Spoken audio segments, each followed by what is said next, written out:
மருத்துவமனையில் உள்ள தனது தந்தை குமரி அனந்தனை நீண்ட நாட்களுக்கு பிறகு டாக்டர் தமிழிசை சவுந்தரராஜன் சந்தித்து நலம் விசாரித்தார். மருத்துவம் குறித்து தெரியாதவர்களும் நீட் குறித்த சரியான புரிதல் இல்லாதவர்களே நீட் குறித்து பேசி வருகிறார்கள். டாக்டர் தமிழிசை சவுந்தரராஜன் பேட்டி.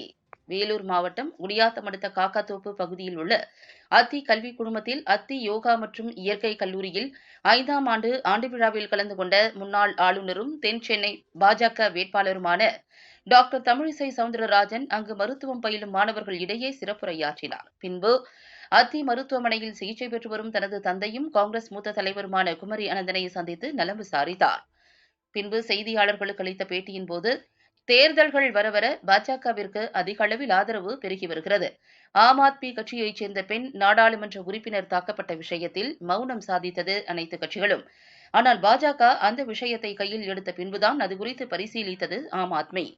பெண்களுக்காக குரல் கொடுக்கும் ஒரே கட்சி பாஜக தான் என்றவர் சவுக்கு சங்கர் சிறையில் தாக்கப்பட்ட போதும் அவர் பெண்கள் குறித்து பேசியது மிக மிக தவறு.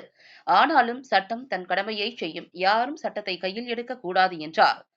தமிழக முதல்வர் மு.க.ஸ்டாலின் தமிழகத்தை விட்டு வேறு எங்கேயும் தேர்தல் பிரச்சாரத்திற்கு செல்லவில்லை. அமைச்சர் உதயநிதி ஸ்டாலின் வெளிநாடு சென்றுவிட்டார்.